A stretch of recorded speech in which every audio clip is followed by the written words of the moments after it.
Son, are you even listening to me? That's what my daughter-in-law said the night I found out I wasn't walking my own son down the aisle of his second wedding. Not the ceremony, the reception, the one that mattered, the one with the toasts and the dancing and the father-son moment I'd been picturing for 11 months. I found out because my barber mentioned it, casually, while cutting my hair, assuming I already knew. Big night this Saturday, huh, Walt? Your boy's reception. My cousin's catering it. I just nodded and let him keep cutting, because what else was I going to do? Bleed out in the chair over a haircut. I drove home that afternoon and sat in my driveway for 20 minutes before I could make myself go inside. 63 years old, and I still remember thinking, I raised that boy by myself since he was 9, and somehow I'm the last to know where the party is.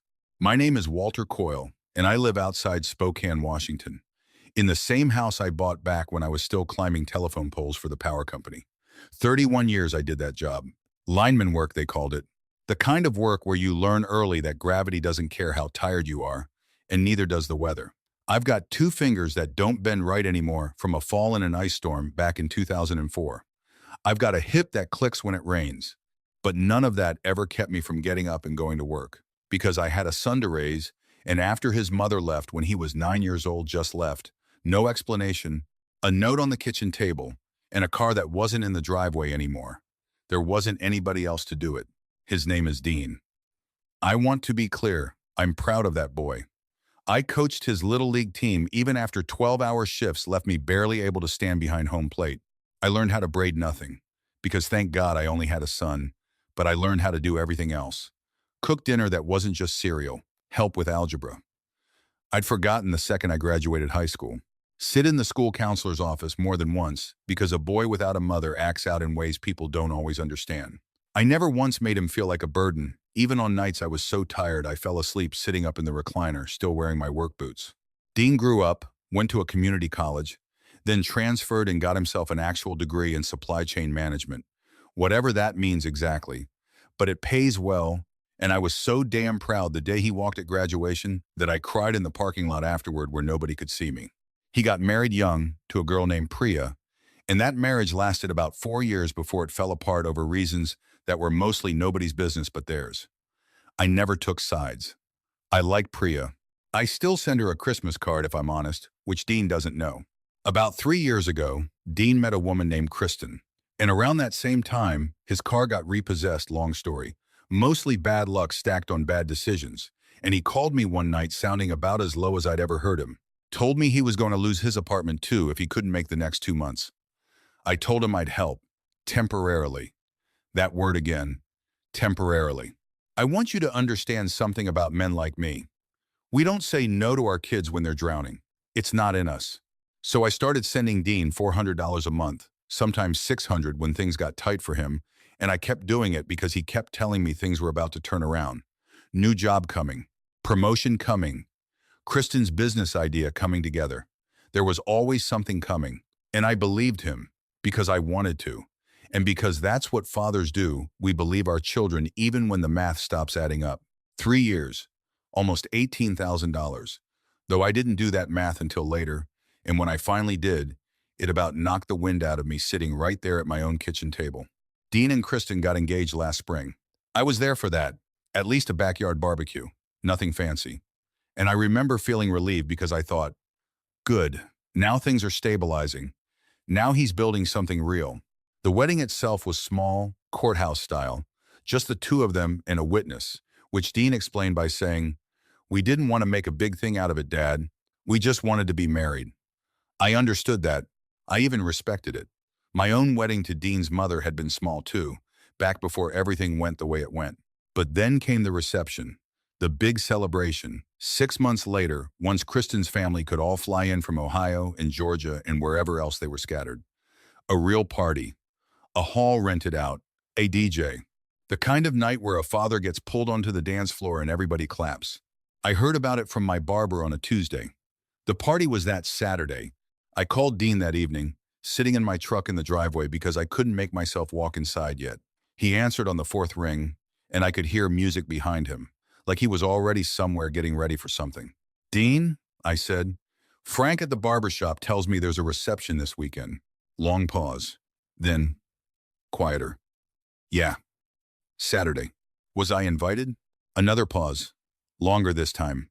Then Kristen's voice, not Dean's, picked up somewhere in the background, sharp enough that I could half make out the words even through the phone.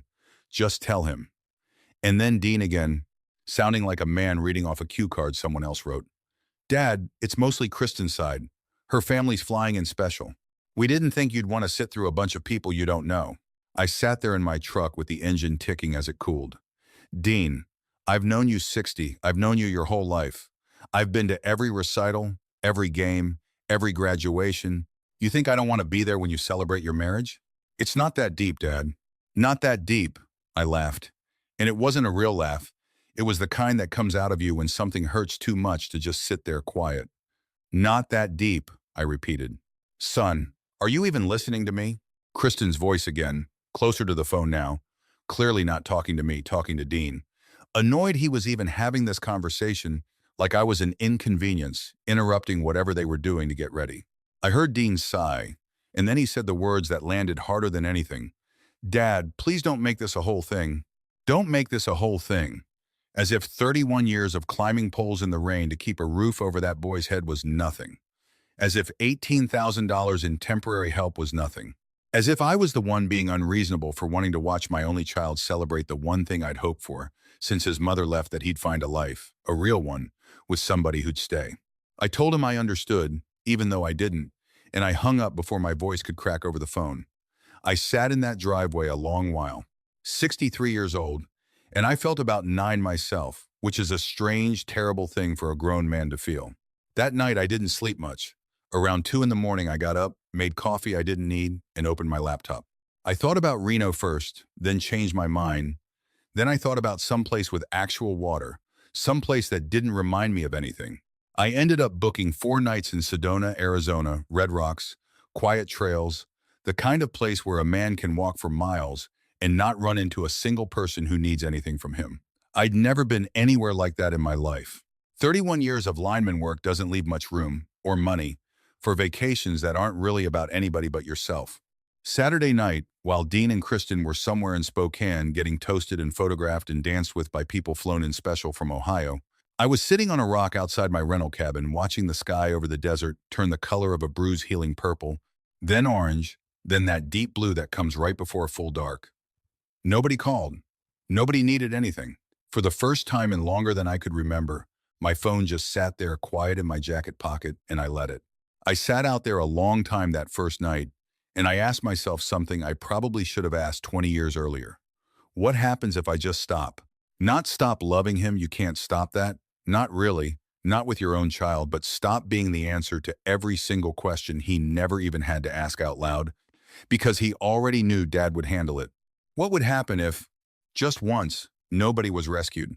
I didn't have an answer yet, but something in me had already started to shift, sitting out there on that rock, and I could feel it, the way you feel weather changing before the first drop ever hits the ground.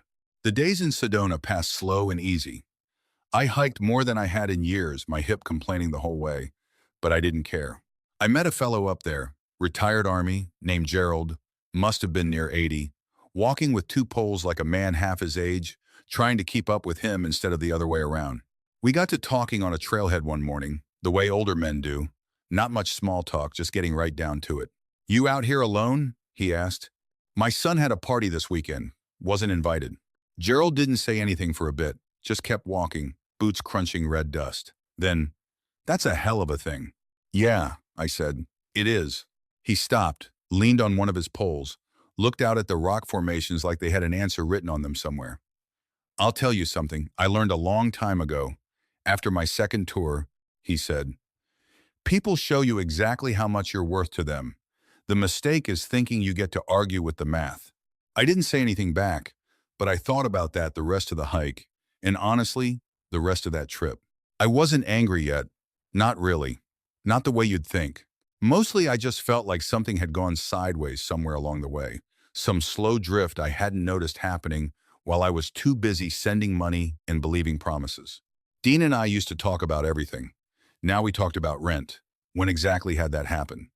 I couldn't put my finger on the day, and that bothered me more than the wedding did. I flew home on a Tuesday. The second my plane landed and I turned my phone back on, It about vibrated itself off the tray table.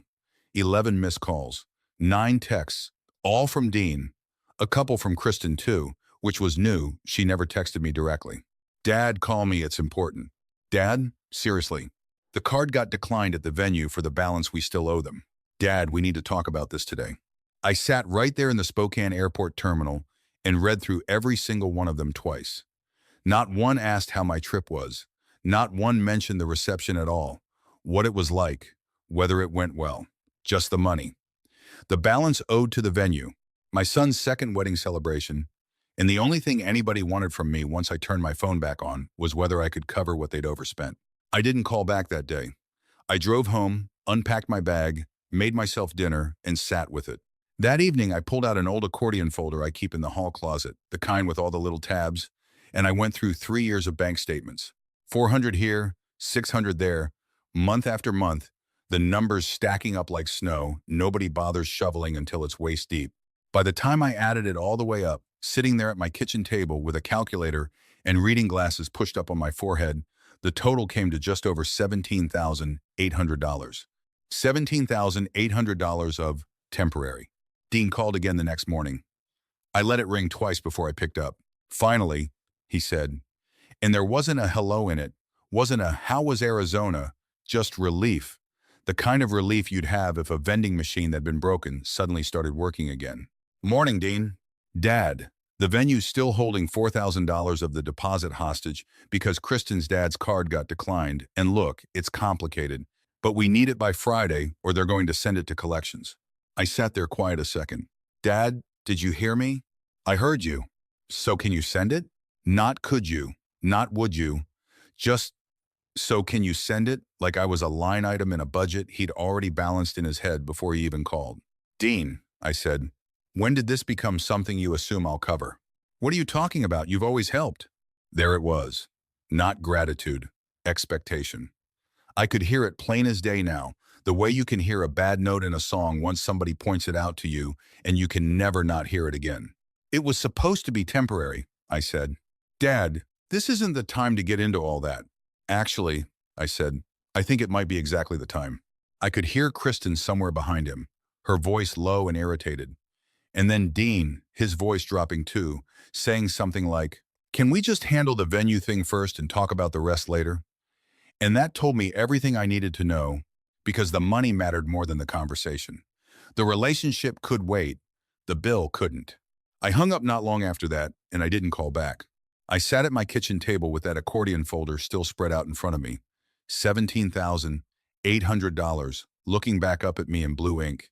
And I thought about my whole life, every double shift, every ice storm, every recital I sat through half asleep, and I thought, I have spent this entire life being useful.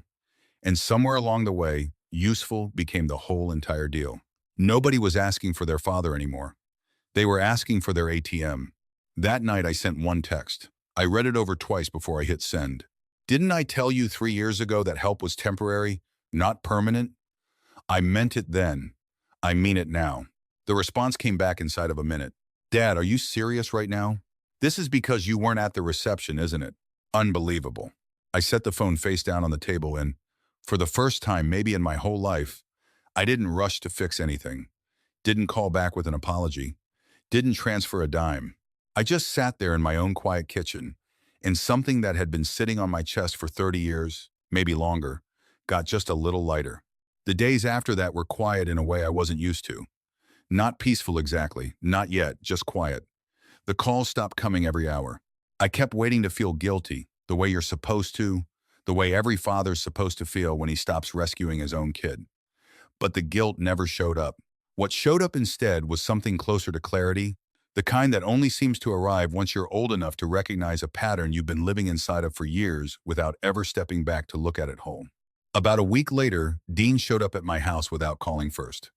I watched his truck pull into the driveway from the kitchen window, and when he got out, he looked tired in a way that wasn't about sleep. Older, somehow, though it had only been a few weeks since I'd seen him last. I opened the door before he knocked. Hey, Dad. Dean. Neither of us moved for a second. Then he stepped inside, and the house still smelled like the coffee I'd made that morning. And there was a ball game playing low on the television in the other room. Ordinary sounds, comforting sounds, and Dean stood there in the entryway looking around like he was seeing the place for the first time in years, though he grew up in it. He sat down at the kitchen table. I took the chair across from him. "Kristen's pretty upset," he said finally. I almost smiled, though nothing about it was funny. "Not I'm upset. Kristen's upset." He was leading with somebody else's feelings again. "I imagine she is. She thinks you're punishing us." "Are you?" I asked. "Do you think that?" He didn't answer right away, which told me plenty. "Dean, do you know how long I've been sending you money?" He hesitated. "A while. 3 years. Almost $18,000. His eyes went wide at the number. Actually wide. Like he'd never once done that math himself. Never once wanted to, because numbers like that tell you a story you'd rather not hear. "It was supposed to be temporary," he said quietly, and I could hear in his own voice that he was just starting, to understand how thin those words had worn over 3 years. "Things got complicated," he added. "Things always get complicated, Dean. That's not an excuse. That's just what being a grown adult feels like." He didn't have an answer for that either. That evening, he left without another argument, and I could tell he was confused. Maybe even a little wounded, but there was something else in his face too, on his way out to the truck. He was thinking, really thinking, maybe for the first time in a long while. Kristen wasn't interested in any of that kind of reflection. She called me directly 2 days later, which she'd never done before in 3 years of me knowing her. "Walter," she said, "not Dad, never Dad." And I noted that same way I'd noted it in Dean's voice on the phone about the venue. "We need to talk about the money situation. All right? This whole thing with the deposit is putting real strain on us." I didn't say anything. "Are you there?" "I'm here." "Then say something." I looked out my kitchen window at a pair of deer that liked to wander through the yard some mornings, cropping at what was left of the grass, worried about nothing bigger than where the next mouthful was coming from. Not deposits. Not balances owed to a wedding venue. Not a father-in-law they'd apparently decided owed them something just by existing. "What would you like me to say, Kristen?" "You could offer to help." There it was again. Not an apology for the reception. Not an acknowledgement that maybe a man doesn't feel much like opening his wallet for people who didn't think he was worth inviting to the party in the first place. Just help. Always help. And never once anything close to gratitude. I ended that call a few minutes later without anything getting resolved. But something important had gotten clear. Kristen genuinely believed I owed them. Not as a favor, as an obligation. And that changed how I understood everything that had happened. A month went by. Word travels in a town the size of the one outside Spokane where I've lived my whole life, especially among fellas my age who still get their hair cut at the same barbershop every 3 weeks. I heard secondhand that Dean's truck had gone up for sale. Heard that Kristen's father, the one whose card had gotten declined at the venue, had some money troubles of his own that hadn't fully surfaced yet. Heard a rumor about a second mortgage on the house Kristen's parents owned back in Ohio. I mostly let the rumors pass through one ear and out the other, until Dean called me himself, sounding different than he had in weeks. Quieter, less defensive. "Can I ask you something?" he said. "Sure." "Did you know Kristen's family financed almost the whole reception? The venue, the caterer, all of it?" I hadn't known that. Neither had he, apparently, until recently. Over the next hour, it all came out slowly, the way these things do. The reception had cost more than either of them had let on, financed partly by Kristen's father's credit, partly by a personal loan Dean hadn't told me about, all of it built on the assumption that things would work out, the same assumption I'd been living under for 3 years about my own contributions. As I listened, it clicked into place for me. That $18,000 hadn't been keeping Dean afloat all this time. It had been helping him and Kristen keep up an image, a life that looked more solid on the outside than it actually was underneath. I felt for Dean, hearing all that. Not about the money. About the fact that he'd built a marriage on ground that wasn't as solid as he thought, and finding that out after you've already committed your whole future to somebody is a hard, lonesome kind of realization. That night I sat out on my back porch a long while, the way I do most evenings now that I'm alone in that house, and I thought about getting older, and about men like me, the kind who get noticed for their strength when they're young, and their limitations when they're old, and how the whole long stretch in between just disappears from view. The double shifts, the ice storms, the nights I sat up in that recliner too tired to make it to bed. Nobody sees that weight unless they've carried something like it themselves. I looked down at my hands, at those 2 crooked fingers from 2004, Permanent reminders of 31 years spent providing for somebody else's future. For a long time, I'd figured my worth came from what I gave money, help, whatever was needed whenever it was needed. But sitting out there on that porch, I understood something Sedona had started teaching me, and that phone call had finished. Getting older isn't just your body slowing down. It's finally learning where your responsibility actually ends and somebody else's begins. I started doing things for myself after that, small things. Joined a group of retired guys who go fishing on Fridays down at the reservoir. Took an actual vacation again, just a short one, up to Glacier National Park on my own. No particular reason, except that I wanted to see it. Meanwhile, Dean's situation kept unraveling slow. The truck sold. Then I heard Kristen's father was dealing with the bank on that second mortgage. Then I heard some of the folks who'd flown in special from Ohio for the big reception hadn't called or visited since. Funny how that goes. People love being around you when things are easy. It's the hard stretch that tells you who actually stays. One afternoon, maybe 2 months after all this started, Dean called again, and his voice was different, quieter, almost fragile in a way I hadn't heard from him since he was small. "Dad?" "Yeah." Long pause.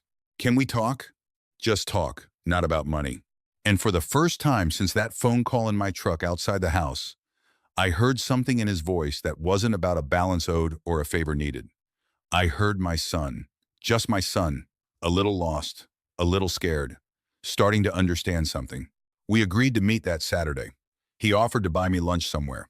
I told him to come to the house instead because there was something I wanted him to see, something he'd never really looked at closely before.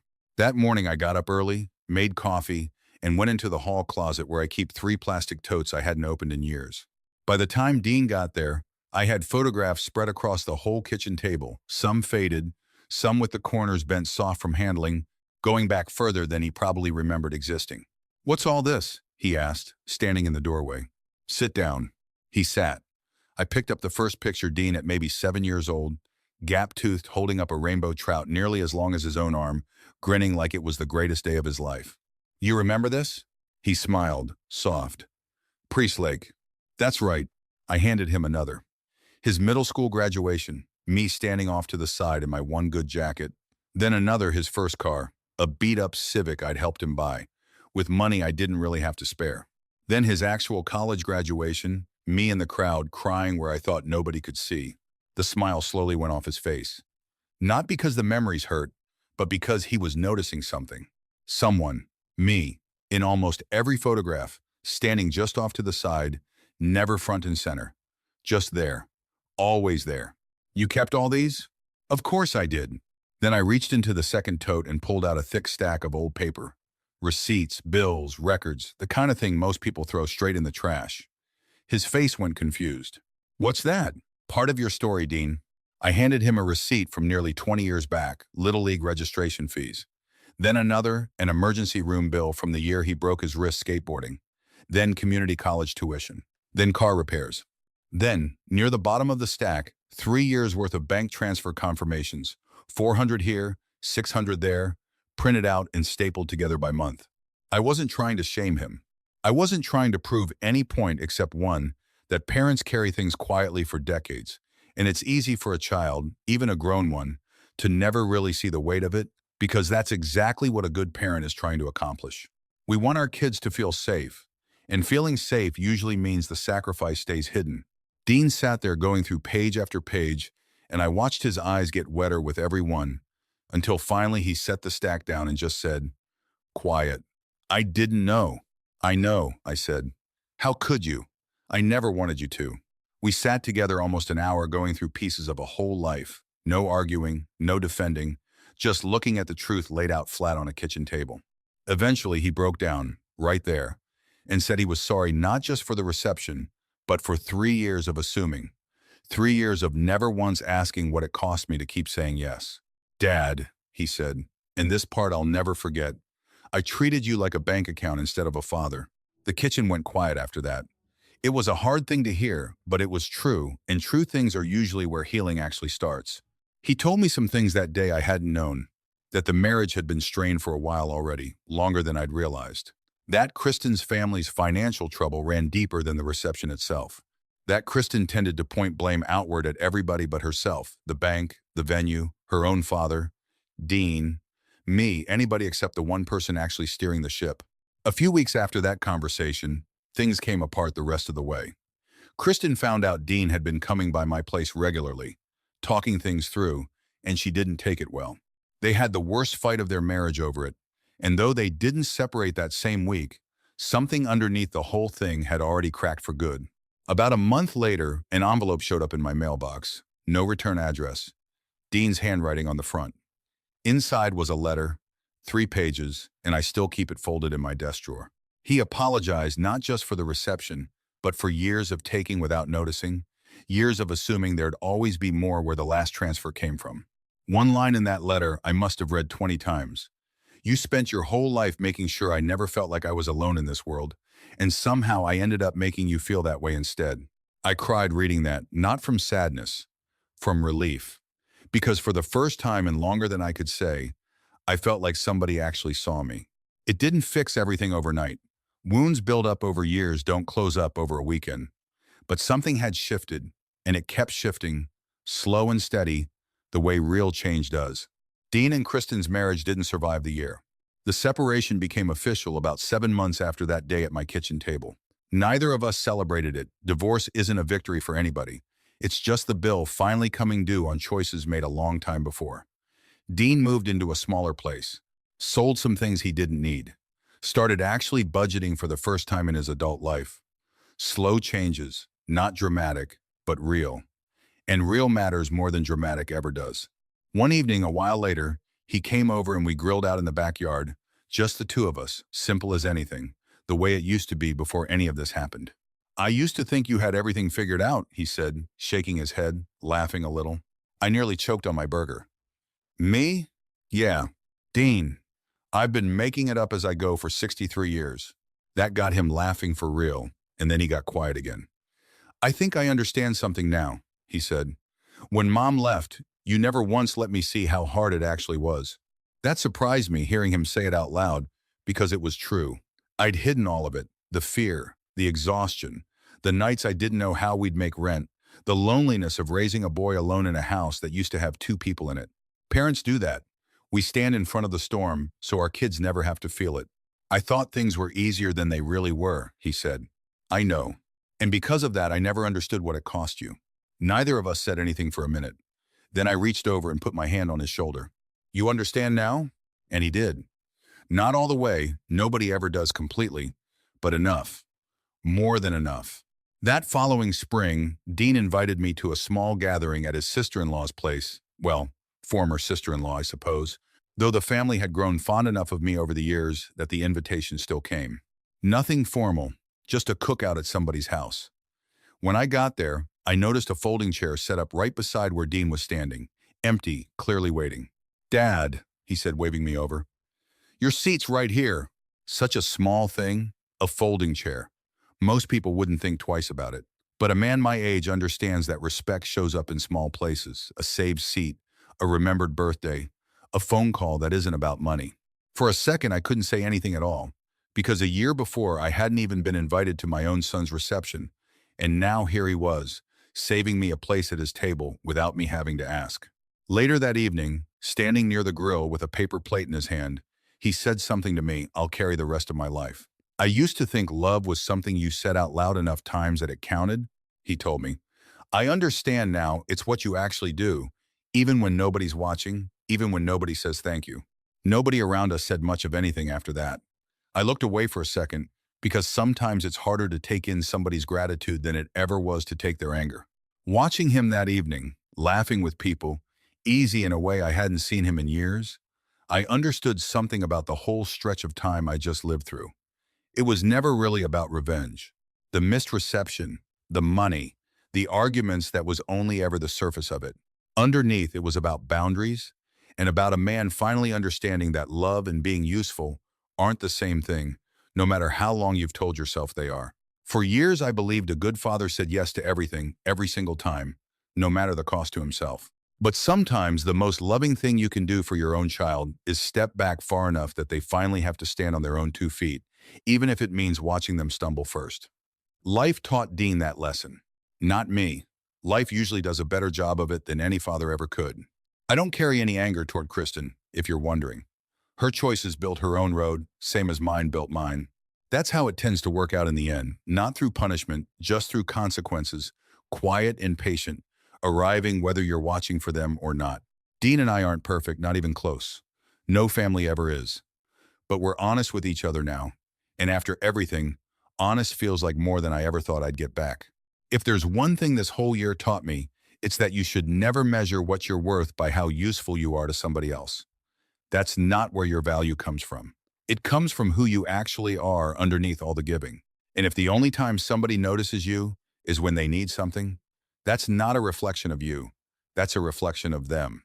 These days, when I look at my son, I don't see the boy who forgot to save me a seat. I see a man who finally learned something the hard way, who grew up a little later than most people do, but got there just the same.